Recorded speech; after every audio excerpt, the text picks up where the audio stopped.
Gather round, mortals! For the first time, hear the tale of young Atreus' maiden trip into the perilous Norse wilds, where malice and danger abound. Attempting to help a vulnerable creature, the boy wandered out beyond his protected woods alone. But I can't tell the whole story here, can I? You'll have to step inside.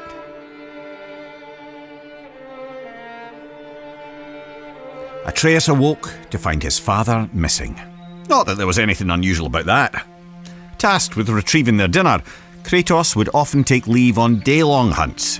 Why it took all day, Atreus never fully understood, but he knew better than to ask. After a quick breakfast, the boy got up and headed outside to practice his archery. He drew his bow taut, let his deep breath loose, and released an arrow. It sailed far beyond his target, becoming just another stick in the woods. The boy sighed. He'd have to find it later, likely when he wasn't looking for it. Determined to hit the target this time, he grabbed another arrow and focused hard. He held the string till his arm burned and let it fly. A bullseye! Well, almost. Maybe if you looked at it from a certain angle. You know. His mother called, and though he wasn't quite done yet, Atreus put his arrows down and went inside. Every day she would teach him, mostly language and archery. Honestly, the kid was pure dead brilliant, reading and writing on his own already. Today she gave him a lesson he was especially excited about. The creatures of the Norse wilds. Berserkers, trolls, witches, and even the undead. After answering her son's many questions, Atreus' mother sent him back out. He fired a few arrows, missing with most of them. He wasn't a bad archer, really, but he wasn't easy on himself either. Frustrated, the little bairn sulked off into the woods.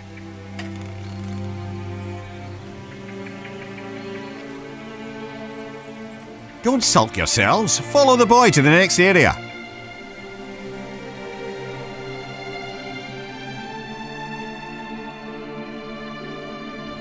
Atreus climbed up and sat cradled in the branches of one of his favourite trees. On days like this, he liked to close his eyes, listen to the forest, and let his mind wander. This kind of solitude never felt lonely to him, perhaps because he could hear things others could not. Ever since he could remember, the thoughts of others, animals mostly, could intrude upon his own. He couldn't much control it, and he didn't tell his mother or father of it, but it only added to the boy's absolute captivation with what adventure might lie past his all-too-familiar woods. As Atreus craned his head in an attempt to hear even farther, a desperate cry for help crept in at the edges of his mind. Not a whisper in his ears, but rather a shout inside his skull. Atreus shot up, and as he did, heard a second voice, a call to adventure, taunting him with the promise of a hero's journey. He jumped down from the tree and ran toward the voices. They grew louder and louder, overwhelming him to the point that he halted abruptly, stumbling as his inertia nearly overtook him. He hesitated there, knowing it would displease both his parents to venture further. In response, the voices only grew more urgent, demanding his attention. The lad could barely concentrate with this cacophony filling his head. He decided to follow the cry for help. Even as he did, the other voice derided the boy, calling him a coward. But if Atreus were to disobey his parents, it would have to come with good reason. Surely, he thought, they couldn't be too upset at him for responding to a distress call. Nearly convincing himself this might be true, Atreus took a deep breath and stepped out of the protected woods he'd known all his life into the foreboding Norse wilds.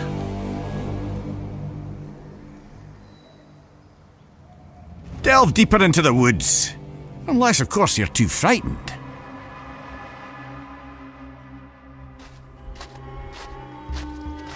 Making his way through Midgard's unfamiliar terrain, the pained cry of a wounded doe rang out, carried on the frigid breeze.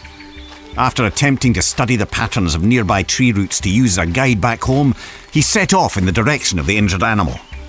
He imagined himself as the gods from his mother's stories, travelling to distant realms on the great tree Yggdrasil. He was brave Tyr, mapping the unknown for the good of all the realms. He was the mighty Ullr, on a hunt for honour and glory.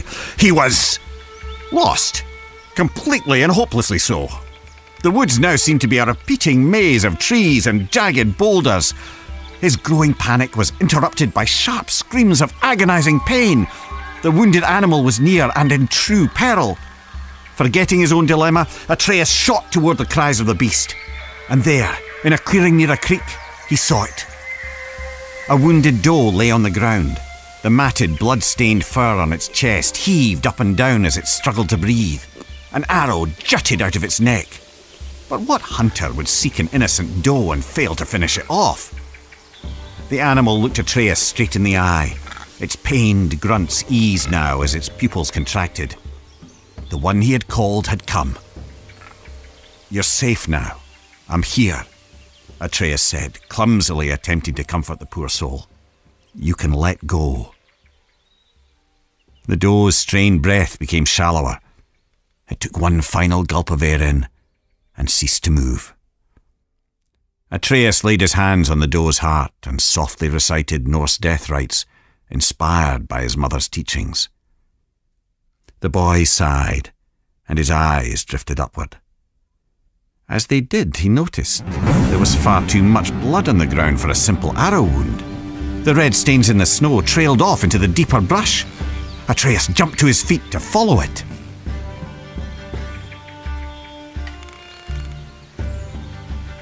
What horrors await at the end of the trail of blood?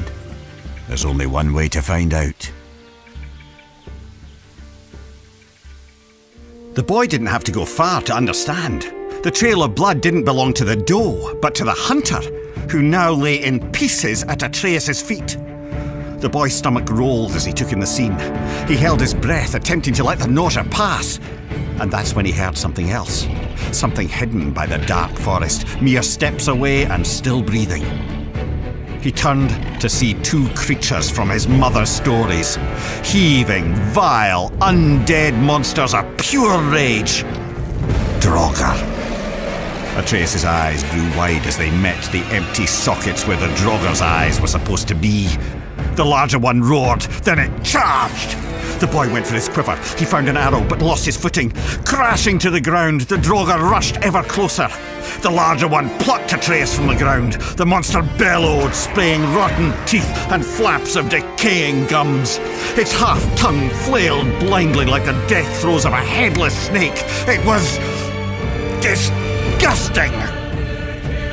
In desperation, Atreus stabbed out with his arrow again and again and again, and by pure chance he connected, striking the Draugr through a hole in its skull. The monster dropped him as he continued to scream and stab. The boy was lucky, but there was no time to celebrate. As the second Draugr raised his blade, Atreus shot an arrow. It exploded against the Draugr's sword, shattering it to pieces. Quicker than the boy could react, a shard of the blade sliced into his arm. He yelled out in torturous pain. But as the Draugr drew in for the final kill, Atreus wasn't afraid anymore. He was angry. The blinding pain turned to white-hot rage as his ears pounded. His vision glazed to pure red. As the creature bellowed with fury, so did Atreus. Two warriors with nothing left but anger and pain. The last thing the boy saw before the world went black was a ghostly white hand grabbing the Draugr by its throat. A small quiet question escaped Atreus' lips before he fell unconscious. "Father?"